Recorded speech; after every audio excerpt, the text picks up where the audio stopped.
Last जो हम लोगों ने फिनिश किया था दैट वाज ट्रीटमेंट डिस्पेंसिंग, ठीक है।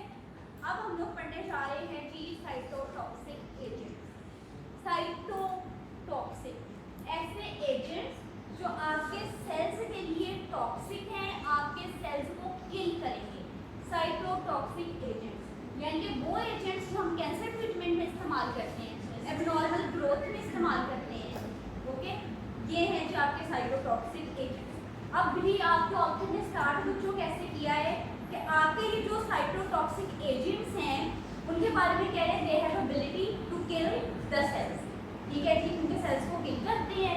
तो आपको पता है जी कैंसर में भी सेल्स की एबनॉर्मल रैपिड ग्रोथ हो रही है, तो उसके लिए जी आप साइटोटॉक्सिक एजेंट्स को इस्तेमाल करें। आपको ऑप्शन ने लिखा they are used to destroy the tumours and neoplastic cells. It means the difference between tumour and neoplastic cells. जब हम ट्यूमर्स की बच्चों बात करें, आपको ऑलरेडी पता है कि जी they are benign and malignant. जो मैलिग्नेंट है, जो बिनाइन है, वो डेफिनेटली लोकलाइज्ड है, इसको हम कह देते हैं जी दीज आर नॉन कैंसरस। ऐसे ही है जो मैलिग्नेंट है उसकी क्या specification are they localised? No. Then उसके लिए क्या वर्ड यूज करते हैं? मेटास्टेसिस। ओके जी, तो इस वजह से हम कह देंगे these are the cancerous forms. जबकि अगर मैं नियोप्लेजिया की बात करूं, यानी कि मैं नियोप्लाज्म की बात करना चाह रही हूँ ना, तो नियोप्लाज्म जस्ट आपके पास एक एबनॉर्मल ग्रोथ का नाम है, ठीक है। अब जी मैंने कह दिया normal mass of cells is neoplasm, ठीक है। अब आपके जो ऑर्थर ने इधर डिस्कस कर लिया जी आप इसको इस किस्म की कंडीशंस के लिए आपके जो साइटोटॉक्सिक एजेंट्स हैं दीज आर इंडिकेटेड। क्लियर? अब जो ऑथर आपके अंदर जी इसने एक और बात की, आप लोग पहले भी पढ़ के आ रहे हो, जब हम लोगों ने आईवीएफ मिक्सर्स पढ़े थे, हम लोगों ने जी डिस्कस की थी कि आपके पास ज़्यादातर ड्रग्स ऐसे हैं जिनको आपको रिकॉन्स्टिट्यूट करना पड़ता है। जी ड्रग है आपके पास पाउडर्ड फॉर्म में आई, आपको उसके अंदर व्हीकल ऐड करना पड़ेगा, लिक्विड ऐड करना पड़ेगा, इसका मतलब आप उसको रिकॉन्स्टिट्यूट करना, ये मतलब है। अब इसके अंदर आपको ऑप्शन दिया है आपके पास ज़्यादातर जो साइटोटॉक्सिक एजेंट्स आते हैं आप इसको रिकॉन्स्टिट्यूट करते हैं बिफोर यूज। फॉर एग्जांपल इसको रिकॉन्स्टिट्यूट कर सकते हैं जी, मेरे पास एक मैंने इधर जेनेरिक लिखा है। क्या जेनेरिक लिखा है? पहले किसने रेमडेसिविर और आगे क्या है बेडोटेट, नोट कर लो, ठीक है, बुक में नहीं लिखा जी। रिकॉन्स्टिट्यूट करने हैं फॉर एग्जांपल जो आपके पास ये ड्रग है रेमडेसिविर है, ये किसके लिए यूज करते हैं? That is for the Hodgkin lymphoma. Non Hodgkin lymphoma की एब्रीविएशन मैंने क्या बताई थी? NHL। अच्छा जी, अब इसकी इंडिकेशन आपके पास एमसीक्यू पॉइंट ऑफ व्यू से आ गई। ये जी रेमडेसिविर बेडोटेट is indicated for Hodgkin lymphoma, और ये वो ड्रग है जो आपकी बुक ने कहा जी हम इसको रिकॉन्स्टिट्यूट करते हैं, साइटोटॉक्सिक एजेंट है। मेनली इसकी ड्रग क्लास कौन सी है? पहले भी हम लोग डिस्कस कर चुके हैं, that is antibody drug conjugate. ये बात जो आप लोगों ने याद रखनी है। आगे जाके जी आपको ऑप्शन ने कह दिया जी आप चाहे प्रेपरेशन कर रहे हैं या डिस्पेंसिंग कर रहे हैं, इससे रिलेटेड कोई भी प्रोसेस कर रहे हैं साइटोटॉक्सिक एजेंट से रिलेटेड, तो इसके लिए जो बेस्ट सूटेबल पर्सन आपके पास है that is your pharmacist. Reconstitution की सर्विसेज भी फार्मासिस्ट करेगा, डिस्पेंसिंग भी फार्मासिस्ट करेगा। क्यों? जी आप उसमें सब्जेक्ट्स लिख दिए कि इन एरियाज में उसकी ग्रिप ज़्यादा है, अवेयरनेस उसकी स्किल्स ज़्यादा है।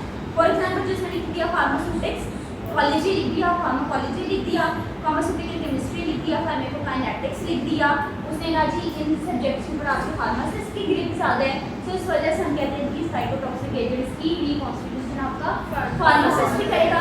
जिसकी फार्माकोलॉजी अच्छी है, उसकी फार्माकोकाइनेटिक्स अच्छी है, उसे ये पता है कि मैंने ड्रग कितनी डोज में दी। आपको पता है आपके जो साइटोटॉक्सिक एजेंट्स हैं थेरेप्यूटिक इंडेक्स की, तो इस वजह से पता है कि जी अगर मैंने डोज बढ़ाई तो वो टॉक्सिसिटी की तरफ चला जाए। ऐसे ही है ना, तो उसने जाके यही बात लिख दी कि आपके ये जो एजेंट्स हैं इनकी है they have this small therapeutic range. इस वजह से जी हम लोग फार्मासिस्ट को हायर करते हैं बिकॉज उसके ये सारे फार्मा के सब्जेक्ट्स जो है उसके अंदर उसकी स्किल्स उसकी ग्रिप ज़्यादा अच्छी। क्लियर? तो जी आप उसके बाद उसने रिकॉन्स्टिट्यूशन के बाद जी आपके इस पैराग्राफ के अंदर लास्ट लाइन में मेंशन कर दी कि जो आपकी साइटोटॉक्सिक ड्रग्स हैं उसकी डिस्पेंसिंग भी सिर्फ और सिर्फ आपका फार्मासिस्ट है। ओके, बच्चों अब नेक्स्ट हेडिंग के ऊपर आओ, that is area of skills needed for the pharmacist. क्या आपकी मेन हेडिंग आ गई। अब बुक के अंदर ऑथर ने कौन कौन से पॉइंट्स लिखे, कौन कौन से एरियाज हमें, अगर मैं कह रही हूँ ना and list the areas of skills needed for pharmacist for reconstitution या डिस्पेंसिंग या रिगार्डिंग साइटोटॉक्सिक एजेंट्स, तो अब आप ये वाले पॉइंट्स लिखोगे। देखो फर्स्ट पॉइंट इधर आ रहा है सेफ हैंडलिंग, उसके बाद प्रेपरेशन एरिया, उसके बाद आपके पास हेडिंग आपकी बुक में techniques and precautions, then we have preparation of aerosol formation and cytotoxic vials, के वाइल में से आपने ड्रग निकालनी कैसे है इसके अंदर डिस्कस किया गया है। Then we have the coping with spill and waste disposal, जो आपने अपने मटेरियल यूज करना जो वेस्ट प्रोडक्ट है उसको डिस्पोज कैसे करना आपने। देन वी अगेन इसमें डिस्पोजल की जर्नल हेडिंग, ठीक है। ये पॉइंट्स इसके अंदर हम लोग डिस्कस करने जा रहे हैं। सबसे पहले जी areas of skill needed for the pharmacist में जो मेन पॉइंट आपके पास इधर पॉइंट है that is safe handling, safe handling. अच्छा सिर्फ ऐसे ही अब हम बुक में नहीं पढ़े, कैसे सेफ हैंडलिंग कैसे हो, मैंने रिकॉन्स्टिट्यूशन करने का हम बैठ के करूँगी, मैं उसके लिए रेगुलर एक को यूज करूँगी, मैंने रिकॉन्स्टिट्यूशन करनी है जी, मैं ग्लव्स पहनूंगी, ग्लव्स किस किस्म के पहनूंगी उसकी स्पेसिफिकेशन इधर दे दी गई है जी, मैंने कैप पहनी है, मैंने गोगल्स पहने हैं, गोगल्स को बाद में वॉश करना है, इसकी स्पेसिफिकेशन इधर दे दी गई है जी, मैंने अपने पूरे प्रोटेक्टिव कवरिंग पहन, क्योंकि साइटोटॉक्सिक ड्रग एजेंट है ना, तो इट मींस आपकी स्किन को किसी भी तरह से ये टच नहीं करनी चाहिए, ठीक। अब इसमें जी सेफ हैंडलिंग में जी आपके इधर ऑथर ने जो मेंशन किया है कि आपका ये जो पर्सनल है यानी कि आपका जो फार्मासिस्ट है जो साइटोटॉक्सिक एजेंट्स को ड्रग्स को हैंडल कर रहा है वो भी ज़्यादा रिस्क में है। किस तरह से रिस्क में है, जो आपके जो साइटोटॉक्सिक एजेंट्स हैं दीज आर नॉन सेलेक्टिव, आपके हेल्दी सेल्स को भी तो वो डैमेज कर सकते हैं, ठीक है। तो इसके लिए उसने कहा है कि आपका जो पर्सनल है he must use the precautions. अब प्रिकॉशंस के बारे में जी वो बात करते हैं जी आपने केयरफुली जो आपके पास गोगल्स हैं, आपने कैप पहनी है, आपने पूरा जो है वो अपना ड्रेसिंग की हुई है, आपने ग्लव्स पहने, ओके, ये वाली बातें को आगे सारा आपको ऑर्डर करेगा। इधर आपके फिलहाल ऑथर ने कह दिया अगर कोई आप किसी किस्म केयरलेस हो जाती है तो उस चीज़ में क्या है कि आपकी जो स्किन को है आपका ये जो साइटोटॉक्सिक एजेंट है वो से टच करेगा, ठीक है, यानी कि आप अनकंट्रोल्ड एक्सपोजर की तरफ जा रहे हैं। तो इस केस में क्या होगा, ये जो साइटोटॉक्सिक एजेंट्स हैं अगर आप इसका फ्रीक्वेंट या लॉन्ग टर्म के अगर आपको एक्सपोजर होता है ना तो इससे रिलेटेड अब आपका ऑप्शन इसके साइड इफेक्ट्स हैं। इसलिए क्या है अनकंट्रोल्ड एक्सपोजर के केस में साइड इफेक्ट्स आपके पास कौन से आ रहे हैं। सबसे पहले जो आपकी स्किन आपकी जो म्यूकस मेम्ब्रेन है उसको ये डैमेज करते हैं, इरिटेशन कॉज कर सकते हैं, आपकी आईज को अफेक्ट कर सकते हैं, आपकी स्किन को इफेक्ट कर सकते हैं। देन वी हैव जी लाइट हेडेडनेस, ऐसे लगता है सर ऐसे लगता है हल्का हल्का खाली खाली फील होना, उस कंडीशन के बारे में ऑथर ने बात की है। डिजीनेस हो सकती है, नोजिया, हेडेक, एलर्जिक रिएक्शन हो सकती है, ओके। साथ ही साथ उसने और कौन कौन से रिस्क मेंशन कर दिए हैं, उसने कहा जी there are chances of malignancies, leukaemia, these agents can be teratogenic or they may cause injury, ठीक है। ये सारे इसके साइड इफेक्ट्स या रिस्क फैक्टर्स आपके पास आ रहे हैं, ठीक है। अब मैं आपसे कहती हूँ जी यहाँ पे आपके पास बच्चों क्वेश्चंस आ गए। सबसे पहले how you will define the cytotoxic agents, cancer definition में इंडिकेशन में मैं कहूँगी ना इंडिकेशन तो कह दोगे cancer, tumours, neoplasia, these are the agents that have ability to kill cells, ठीक है। इस तरह से और कुछ समझ नहीं आ रहा तो आपको वर्ड तो साइटोटॉक्सिक एजेंट नजर आ रहा है ना, these are the agents that are toxic for the cells, ठीक है। ये भी डेफिनेशन लिख सकते हो इसके अंदर। अच्छा जी, मैं नेक्स्ट क्वेश्चन इज कि एमसीक्यूज को हु विल डिस्पेंस और reconstitute the cytotoxic pharmacist by what is the skill है, एनहांस्ड स्किल है, आगे जी आपने अपने सब्जेक्ट्स के नाम ले दिए, okay. Then what are the enlist areas of skill needed for the pharmacist, जी वो पॉइंट्स जो हेडिंग्स आपकी बुक के अंदर लिख दी हैं आप उसको एनालिस्ट कर दोगे। Then next question is what are the risk factors due to uncontrolled exposure of the cytotoxic agents? Risk factors क्या है? Irritation to the mucous membrane, flashes and damage your eyes,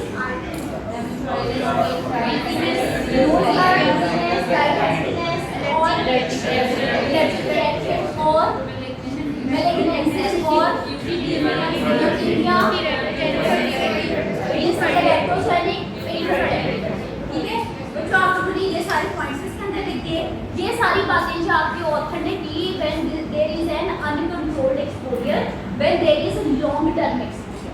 लेकिन जी अगर आपके पास, अगर मैं लॉन्ग टर्म एक्सपोजर की बात ना करूँ, ये भी पॉसिबिलिटी है अगर मेरी स्किन को कोई एजेंट टच कर जाता है, देयर इज पॉसिबिलिटी कि ये नहीं कि कोई 10-20 दफ़ा टच करेगा तो ऐसा रिएक्शन होगा, देयर इज पॉसिबिलिटी कि मुझे इरिटेशन हो, ठीक है, मेरा वो पर्टिकुलर एरिया डैमेज हो। ठीक, अब जी हम नेक्स्ट हेडिंग के ऊपर आ जाते हैं जी। इसको वाइंड अप करते हुए आपको ऑथर ने कह दिया कि ये जो आपने अनकंट्रोल्ड एक्सपोजर को कंट्रोल करना है, अपना जो स्किन है जहाँ से कॉन्टैक्ट के चांसेस है उसको भी आपको रिकवर्ड रखना है, इनहेलेशन बिल्कुल नहीं होनी चाहिए, you must where the mask. उसके बावजूद जी आगे जाकर ऑथर ने लिखा है कि आप मास्क वगैरह भी यूज़ करते हैं, there are chances of inhalation. ठीक है, अब जी आगे हम लोग हेडिंग पे आ जाते हैं, that is the preparation area. अब बुक में पढ़े बगैर मुझे बताओ प्रेपरेशन एरिया कौन सा है आप लोगों का? अब यही बात आपको ऑथर ने इधर लिख दी, जब आप लैमिनार एयर फ्लो यूज़ करेंगे। आप लोगों को जी ऑलरेडी पता है लैमिनार एयर फ्लो हुड की 2 टाइप्स हैं, हॉरिजॉन्टल एंड वर्टिकल।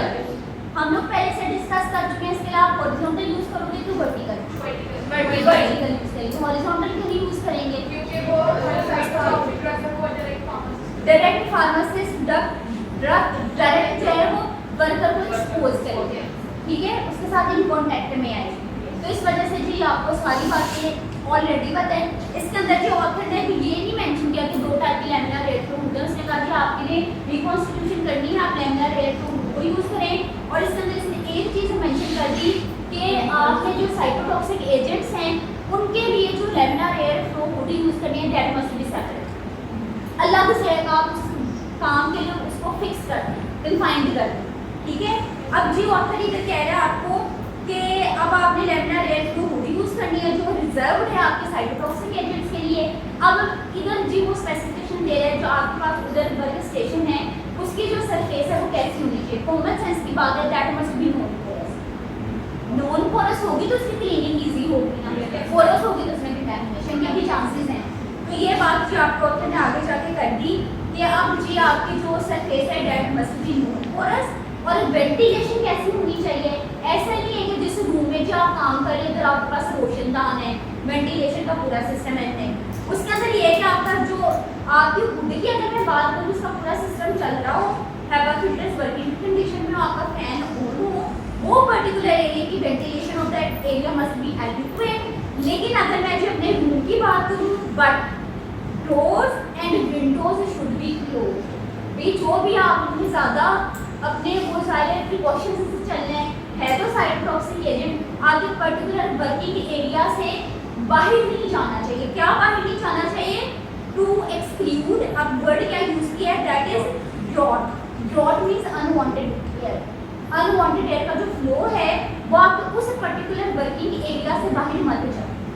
ठीक है, आपने तो फिर भी अपनी प्रोटेक्शन के लिए सारी प्रोटेक्टिव मेजर्स किए हैं, बाहर जो इंडिविजुअल है उसने ना गॉगल्स पहनने की पॉसिबिलिटी है, ठीक है, ना उसने उस किस्म की ग्लव्स की स्पेसिफिकेशंस हैं। ठीक है, तो ये चीज़ ऑथर ने डिस्कस कर दी। अब जी ऑथर आगे कहते हैं डेफिनेटली आप काम कर रहे हैं तो एरर्स के तो चांसेस आ सकते हैं आपके पास, हो सकता है भी स्पिल कर जाए, आपको प्रोडक्ट गिर जाए, ये भी पॉसिबिलिटी है। तो उस केस में आपने जी इस चीज़ को प्रिवेंट करने के लिए आपको ऑथर क्या कहते हैं बुक के नेक्स्ट पेज पर आओ, वो कहते हैं आपके जो इक्विपमेंट्स और आपका जो स्टॉक है वो हम लोगों ने जिसका पहले टीपीएन में डिस्कस किया एक ऑर्डरली मैनर में पड़ा होना चाहिए। जी मेरे पास रिकॉन्स्टिट्यूशन पाउडर है, मेरे पास दूसरी तरफ जी वाइल पड़ी है जिसके अंदर जी मेरे पास फ्लूइड है, मेरे पास सिरिंज पड़ी है, आपकी सारी चीज़ें that must be in sequence. ठीक है, ये सीक्वेंस में आपके पास पड़ी हो, ऑर्डरली मैनर में पड़ी हो, in order to avoid the accidents. Okay, ये बात आपको ऑथर ने कर दी। अब उसने इन केस एरर आ जाता है, कोई चीज़ स्पिल कर जाती है तो you must use the neutralising solution. अब यहाँ से बच्चों पॉइंट आप लोगों का समझने वाला है। देखो, जब हम लोगों के पास एक्सपोजर का जो पिछला डिस्कस कर रहे थे ना हेडिंग, उसमें हमने कहा आपके स्किन को एक्सपोजर होता है, डायरेक्ट एक्सपोजर हो सकता है, ठीक है। एक और एक्सपोजर का तरीका है, जो पेशेंट है जिसको ट्रीटमेंट हुआ, उसको जो बॉडी फ्लूइड्स हैं, ठीक है, अगर उसके साथ भी इन कॉन्टैक्ट में आए, उन बॉडी फ्लूइड्स के साथ भी अगर आप इन कॉन्टैक्ट में आए, तब भी आपके पास एक्सपोजर के तो चांसेस हैं ना, ठीक है। ये बात याद रखना जरूरी नहीं कि एक वर्क स्टेशन में एक्सपोजर आएगा, ठीक है। बॉडी फ्लूइड्स भी आपके पास ऐसे सोर्स है जो आपको एक्सपोजर का चांस बनती है, ठीक है। तो दूसरी बात उसने यहाँ की आपके ऑथर ने कि आप लोगों ने न्यूट्रलाइजिंग फ्लूइड्स को इस्तेमाल करना है, ओके।